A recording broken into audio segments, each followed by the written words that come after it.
ইতিহাসের পাতা ঘাটতে গিয়ে নেইমারের ইতিহাস দেখলে আপনি আঁতকে উঠবেন। ফুটবল ইতিহাসে সেরা কামব্যাকের গল্পটি এই মহানায়কের নামেই লেখা আছে। শেষ 5 মিনিটে দুর্ধর্ষ 3 গোলে অবদান রেখে সে বুঝিয়ে দিয়েছিল ফুটবল তার পায়ের জাদু। সেদিন অবাক হয়েছিল মাঠে থাকা হাজার হাজার দর্শক, কোচ, এমনকি সতীর্থ লিওনেল মেসিও। সবাই অবাক হয়ে তাকিয়েছিলেন ব্রাজিলিয়ান এই সুপারস্টারের দিকে। কি হয়েছিল সেদিন? 5 মিনিটে নেইমার কি করেছিল? কেনই বা এই সময়টাকে বলা হয়ে থাকে ইতিহাসের সেরা কামব্যাক? চলুন বিস্তারিত দেখি। উয়েফা চ্যাম্পিয়ন্স লিগের রাউন্ড 16 কোয়ার্টার ফাইনালের লক্ষ্যে মাঠে নেমেছিল পিএসজি বনাম বার্সেলোনা। নেইমার, মেসি, সুয়ারেজের মতো বাঘা বাঘা তারকা থাকতেও প্রথম লেগে পিএসজি 4-0 ব্যবধানে হারিয়েছিল বার্সাকে। অর্থাৎ দ্বিতীয় লেগে বার্সাকে ম্যাচ জিতে করতে হবে 5টি গোল। সবাই হাল ছেড়ে দিয়েছিল। স্বাভাবিকভাবে এমন ব্যবধানে ম্যাচ জিতা সত্যি অসম্ভব, কিন্তু সেদিন ব্রাজিলের এক নায়ক বলেছিল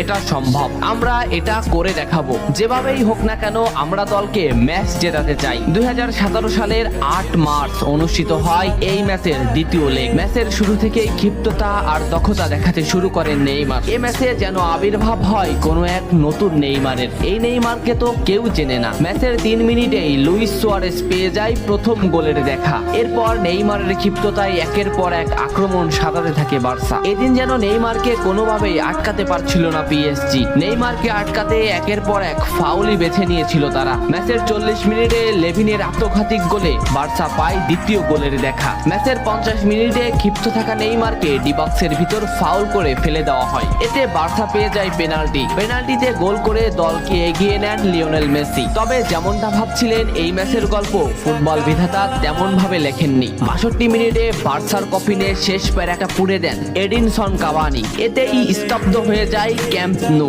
আশা ছেড়ে দেন বার্সা কোচ লুইস এনরিক। শুধু কি তাই, স্তব্ধ হয়ে যান লিওনেল মেসিও। তবে সেদিন একজন দমে যায়নি। নামটা কি কমেন্ট করে জানান। বার্সা গোল হজমের পর লিওনেল মেসি ম্যাচের সম্পূর্ণ দায়িত্ব দেন নেইমারের উপর। আবারও শুরু হলো খেলা। ডি বক্সের বাইরে নেইমারকে ফাউল করে ডি মারিয়া। এই পজিশনে 88 মিনিটে বার্সা একটা ফ্রি কিক পায়। তবে এই ফ্রি কিকের দায়িত্ব নেইমারের কাছে বুঝিয়ে দেন মেসি। শট করেন নেইমার এবং করেন অসাধারণ গোল। এই ফ্রি কিকটা বার্সার ইতিহাসের সেরা ফ্রি কিকের একটি হয়ে রয়েছে। এর 2 মিনিট পর সুয়ারেজকে আঘাত করে পেনাল্টি পায় বার্সা। পেনাল্টি নিতে আসেন নেইমার জুনিয়র। সেদিন বার্সা নেইমারের